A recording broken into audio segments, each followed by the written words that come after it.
Bonjour, hello, bienvenue dans ce nouveau tuto consacré cette fois-ci au VBA Excel. Et nous allons accorder aujourd'hui la priorité à la compréhension des variables. Une variable, c'est un espace de stockage en quelque sorte à l'intérieur du code VBA qui va permettre d'emmagasiner toutes sortes d'informations, aussi bien des nombres entiers que des chaînes de caractères, des dates, mais aussi des objets Excel, à savoir des feuilles de calcul, des cellules, des documents entiers, des classeurs Excel, voire même l'application Excel ou toute autre application qu'on pourrait être amené à manipuler à l'intérieur de notre code VBA. Ça peut être même une application Word ou des objets Word. Bien, alors nous allons partir pour la mise en pratique, parce que là, on ne va pas faire un cours théorique. Là, il y a toute une sorte de documentation déjà sur Internet décrivant les variables. Et donc, nous allons mettre en application directement. Pour bien voir à quoi va servir ces variables, nous allons partir de l'exercice final de notre tuto Macro 3, consolidation des bases de données. Soit vous refaites l'exercice Macro 3 pour repartir de l'endroit où nous en étions à ce moment-là, soit vous pouvez aller récupérer les documents qui vont nous servir si vous voulez faire l'exercice en même temps que la vidéo. Vous pouvez récupérer les documents sur mon site internet qui sera indiqué en lien au niveau des commentaires. Donc voilà, donc le document en question s'appelle macroimport.xlsm. XLSM parce que c'est un document Excel qui contient des macros. Donc nous avions effectué une macro avec un bouton qui permettait d'importer les données d'un certain mois. Donc les documents dont vous avez besoin pour faire cela, c'est le document global qui s'appelle orders.xlsx et le document mensuel qui s'appelle ordremensuel.txt. À la fin de la macro fonctionnait correctement, c'est-à-dire que quand on cliquait sur le bouton, ça importait automatiquement le mois. Maintenant, j'ai déplacé mes trois documents toujours en les laissant dans le même dossier, mais j'ai déplacé mes trois documents sur un autre ordinateur et on va voir ce que ça va donner. Donc, sur le premier ordinateur où la macro a été faite, la macro fonctionnait correctement.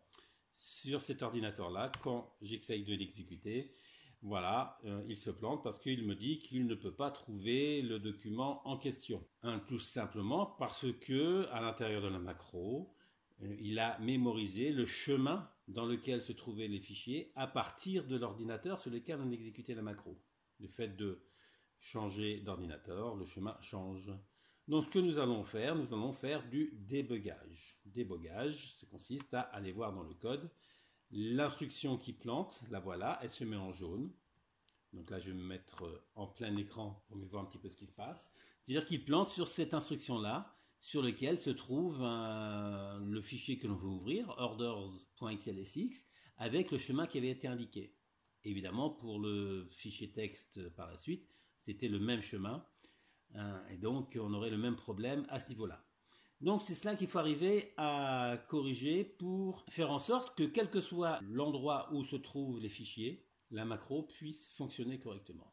Donc j'ai vu où se situait le problème, donc je vais lui dire bon, c'est pas la peine d'insister par rapport à ça, j'arrête l'exécution de la macro ici en cliquant sur le petit bouton carré dans VBA qui dit réinitialiser, je réinitialise tout et on va corriger ça. Donc pour utiliser les variables, nous allons commencer par lui indiquer la chose suivante. J'ai l'intention d'utiliser des variables et je souhaite m'obliger à déclarer les variables que je vais utiliser dans mon programme. Quand on est complètement en haut du module, on voit que c'est directement le nom de la macro qui apparaît ici. Je vais insérer au moins une ligne, j'en mets deux ici, et je vais lui ajouter l'instruction option explicite. Voilà, comme ceci, complètement en haut du module.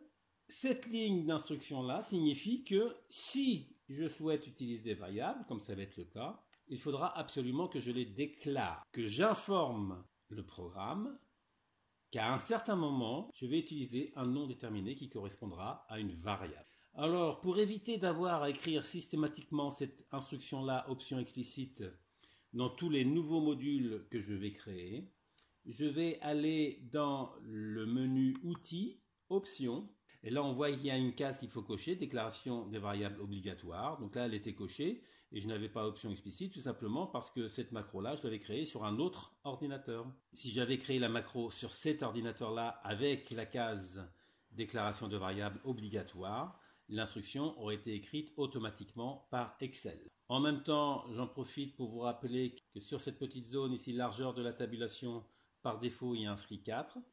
Moi, je préfère avoir une largeur de tabulation établie à 2, tout simplement pour éviter des décalages trop importants à l'intérieur du code. Donc, on valide ça. Donc, ça veut dire qu'en l'occurrence, si on avait mis 2 dès le départ, ici, on aurait eu un décalage que de 2. Et ici, on aura un décalage que de 2 caractères. Voilà. Donc, à chaque fois qu'il y a 4 caractères, je vais remplacer ça. Je vais mettre que 2 caractères. Donc, nous avons inscrit option explicite en haut du module. Maintenant, il s'agit de déclarer la variable que nous allons utiliser. La variable consistera à stocker le chemin où se trouvent les fichiers utilisés par la macro. Il s'agit donc d'une variable de type chaîne de caractères. Si vous avez commencé à vous documenter sur les types de variables, en VBA, ça s'appelle string. Donc la déclaration des variables peut se situer à plusieurs endroits. En haut du module, entre option explicite et le premier sub que l'on va trouver, deux façons de déclarer la variable, soit en inscrivant public, un espace derrière, c'est un nom de variable que je vais complètement inventer, c'est-à-dire c'est un nom que je crée moi-même, qui ne doit pas correspondre à un mot-clé évidemment réservé à Excel ou à VBA. Ça veut dire que pas question de dire comme variable, je vais appeler ça par exemple application, je vais appeler ça open ou file name. Il ne faut pas utiliser des mots-clés qui existent. D'où l'intérêt de mixer des lettres significatives avec des mots qui veulent dire quelque chose. Comme il s'agit d'une variable de type string, chaîne de caractères, ma façon de procéder consiste à dire, je vais commencer mon nom de variable par un S comme string, chaîne de caractères. Donc là, moi, je le laisse en minuscule. Et derrière, je vais mettre un mot qui exprime ce que va stocker la variable. Donc par exemple, comme il s'agit de stocker le chemin d'accès au fichier, je vais appeler ma variable S, chemin, donc avec le C cette fois-ci en majuscule, et chemin, comme ceci. Et derrière, la déclaration de variable n'est pas terminée. Je vais refaire un espace pour lui dire quel type d'information je souhaite stocker à l'intérieur de cette variable-là. Donc public s-chemin, as, comme en anglais. Et dès que vous allez faire un espace derrière le as, Excel va vous proposer tous les types de variables que vous pouvez mettre à la suite. Donc, on ne va pas passer en revue tout ce qu'on trouve là-dedans. Ça passerait, là, il y aurait beaucoup trop de choses. Il y a énormément de choses qui ne sont pas utilisées d'ailleurs. Enfin, plus exactement, il y a énormément de choses que moi-même je n'utilise pas. Donc, on va, dans un premier temps, se contenter par commencer à écrire string. Et là, vous voyez qu'il va trouver les types de variables qui correspondent à ce que vous écrivez. Dès que vous avez trouvé le mot qui correspond, soit vous double-cliquez sur le mot, soit vous faites une tabulation pour prendre en compte le mot.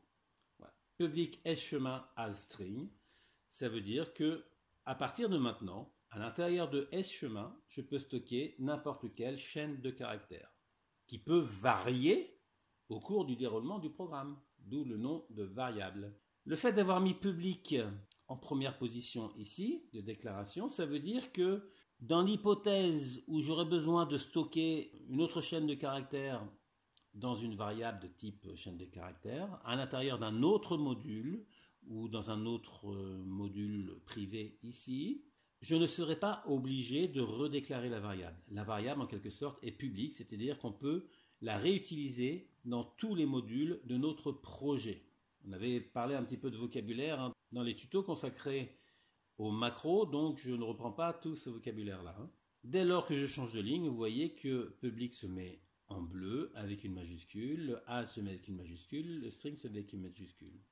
Et il ne touche pas à la façon dont j'ai orthographié le nom de ma variable, c'est-à-dire que là, c'est moi qui décide de mettre des minuscules ou des majuscules sur S-chemin. L'intérêt de mixer minuscules et majuscules, on va le voir lorsqu'on va utiliser la variable, c'est qu'on va les taper entièrement en minuscules et dès lors qu'on changera de ligne d'instruction, c'est VBA qui devra reconnaître le nom de la variable et qui mettra automatiquement les majuscules, ce qui permettra de vérifier qu'on n'a pas fait d'erreur de saisie. L'autre façon de déclarer la variable, ça aurait été de dire, donc à la place de public, je mets dim pour dimensionner en quelque sorte la variable. Et là, la différence entre dim et public, c'est que la variable ici, je ne pourrais l'utiliser uniquement dans ce module-là. Si j'avais besoin d'utiliser s-chemin dans un autre module de mon projet, la variable ne serait pas reconnue. Donc public, la variable est reconnue dans tous les modules du projet. Dim, la variable n'est reconnue que dans ce module-là et dans toutes les macros du module. La troisième façon de déclarer une variable, ça aurait été de faire par exemple avec un dim exactement la même ligne d'instruction, mais entre le sub et le nsub. Cette fois-ci, la variable n'aurait été reconnue que à l'intérieur de la macro. Si j'ai besoin d'utiliser la variable dans une autre macro, y compris à l'intérieur de ce module-là, plus bas, la variable n'aurait pas été reconnue. Donc là, je laisse en public, s-chemin. Maintenant, il s'agit donc de faire en sorte que notre macro fonctionne quel que soit l'environnement. Alors, qu'est-ce que je vais faire ici? Après le application.screenUpdating égale false, ou avant d'ailleurs, peu importe, nous allons donc stocker l'information qui concerne la variable. Alors, il faut bien voir que quand on démarre la macro ici, au niveau d'Excel, on est sur notre document macro import, puisque la macro se déclenche à partir du bouton. Ça veut dire que le document actif lorsqu'on arrive dans le code, c'est le document macro import qui se trouve dans le même dossier que les deux autres fichiers. Ça veut dire qu'on peut lui dire directement s-chemin égale, qu'est-ce qu'il va y avoir dans s-chemin? Il va y avoir le chemin où se trouve le document macro import. Le document macro import, c'est le classeur actif, et en VBA, le classeur actif, c'est donc Active Workbook. Donc Active Workbook, c'est un objet Excel. Derrière, il faut lui récupérer une propriété, et donc on va poursuivre avec un point. Et là, on voit toutes les méthodes ou les propriétés que l'on peut avoir, ou les sous-objets en quelque sorte également, que l'on peut avoir à partir de Active Workbook. Et il y a une propriété qui s'appelle path, qui est donc le chemin d'accès au fichier. Voilà, donc on pourrait penser que à partir de là, c'est terminé. Bon, après, il faut récupérer la variable pour la remplacer. Là, on avait les chemins qui étaient exprimés en clair. Alors, pour bien visualiser comment la variable va récupérer cette information-là, ce que l'on va faire, c'est faire du pas à pas. Dans l'application que j'utilise pour faire la démonstration aussi, pour faire la capture d'écran, je ne peux pas faire du pas à pas. Je ne peux pas faire du F8, F8, F8, ce que vous pouvez faire vous.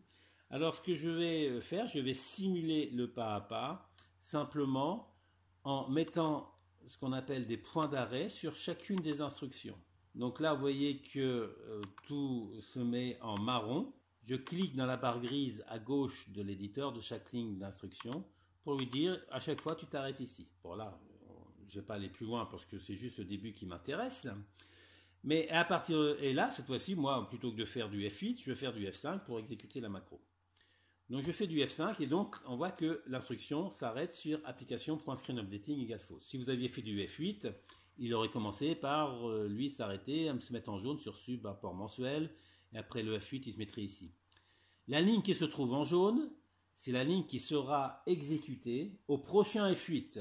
Donc si je rappuie pour l'instant, si j'amène le pointeur de la souris sur le mot S-chemin sans cliquer dessus, on voit qu'il me dit que dans S-chemin, il n'y a rien, c'est vide. Il y a deux guillemets qui apparaissent. Donc je refais du F8, et donc là, S-chemin est toujours vide parce que l'instruction qui est en jaune n'est toujours pas exécutée. Au prochain F8, l'instruction s'exécutera. Voilà, je fais donc F8, et là on voit qu'il a stocké le chemin F de point, donc ça veut dire qu'on a changé de chemin. On n'est plus sur M, on est sur F, on a changé de chemin. Au passage, on voit que le ActiveWorkbook.pass ne récupère pas l'anti-slash final qu'il y a au bout du chemin. Ça veut dire qu'il faut gérer ça avec ça. Alors, ou bien je le gère directement lorsque je vais utiliser la variable, ou bien je vais le rajouter derrière, à l'intérieur de la variable. Ça veut dire quoi? Pour rajouter une information derrière une chaîne de caractères, je me mets à la suite de la ligne ici, et je vais simplement continuer. Je vais mettre un espace. La concaténation, vous connaissez dans Excel. Alors, il y a évidemment la fonction concaténer qui existe, mais il y a également la possibilité de concaténer à l'aide de l'éperluette. C'est le symbole qui est sur la touche 1. Voilà. Et, entre guillemets, anti-slash pour récupérer donc l'anti-slash dans le chemin. Évidemment, le fait de faire ça, il n'a pas modifié le contenu de la variable en question. Ce qui a été exécuté préalablement a été exécuté. Si je ne réexécute pas ça, il ne va pas changer. Pour le réexécuter, j'ai la possibilité d'attraper la flèche jaune dans la barre grise à gauche de l'instruction qui est en jaune et de remonter sur l'instruction que je souhaite réexécuter. Donc pour l'instant, elle est toujours sans l'anti-slash. Si j'exécute cette instruction-là, la variable se remplit avec l'anti-slash final. Donc voilà une utilisation de la variable de type string. Donc maintenant, que vais-je faire? Alors déjà, pour l'instant, dans un premier temps, je vais commencer par réinitialiser la macro, parce que là, je vais manipuler les différentes instructions qui sont dedans. Voilà. Et donc, je vais effacer tout ce qui concerne le chemin de la variable dans les différentes lignes. Je vais désactiver ça peut-être pour mieux y voir à l'intérieur. Donc j'efface ce qui correspond au chemin d'accès au fichier. Et avant le guillemet ici, je vais dire, il faut prendre en compte le contenu de la variable s-chemin. Et on va concaténer, donc espace, éperluette, concaténer, la touche 1, avec la suite. Voilà, ça veut dire que lorsqu'il arrivera ici, il verra que dans le chemin, il y a le chemin d'accès au fichier. Et derrière le chemin d'accès au fichier, il ajoutera le nom du fichier qu'il doit ouvrir. Même chose pour le fichier texte. Donc là, on va s'arrêter ici. Et devant le guillemet, je vais lui rajouter s-chemin, espace, éperluette, espace. Et pour cette partie-là, j'aurais tendance à dire, le tour est joué. Donc si je vais voir plus bas, il n'y a pas de problème particulier à prendre en compte vis-à-vis des accès aux fichiers. Donc on a terminé pour cette variable-là. Je vais remettre mes points d'arrêt pour simuler le pas à pas. Et je refais mes F5, voilà. Ici, il n'y a rien. Donc ici, il a mémorisé le chemin d'accès au fichier. Et cette fois-ci, alors je vais mettre en taille réduite pour voir ce qui se passe en arrière-plan. Voilà, donc là on est toujours évidemment sur macro import. Et donc si je fais du F8, là on voit qu'il ouvre en arrière-plan, qu'il ouvre bien le fichier order sur le bon chemin.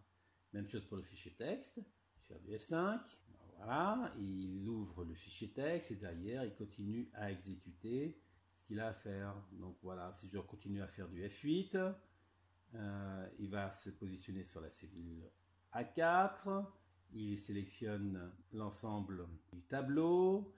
Ensuite, l'instruction qui suit, si on regarde bien, il va sélectionner les cellules vides.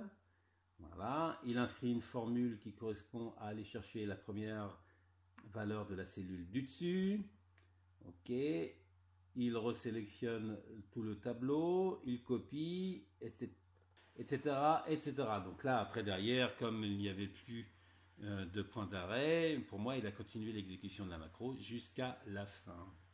Donc, si vous voulez vous continuer à voir ce qui se passe en arrière-plan, vous continuez avec du F8 pour voir ce qui se passe derrière. Mais écoutez, pour une première approche des variables, on va s'arrêter là pour aujourd'hui. Le prochain tuto sera consacré aux boucles, certaines boucles for each, et on en profitera pour étudier les structures de test if then. Oui, alors évidemment, on peut retester la. Donc là, je renlève mes points d'arrêt. Donc évidemment, on peut retester la macro directement à partir du bouton ici. Bien entendu, maintenant, il n'y a plus de souci. La macro fonctionne correctement. Voilà cette première approche par rapport aux variables qui nous a permis d'étudier qu'un type de variable, variable de type chaîne de caractères.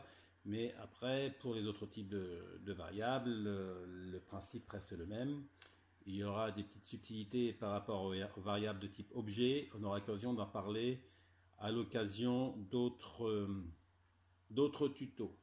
Profitez bien de ces informations. J'espère que cette macro vous sera utile. À ciao!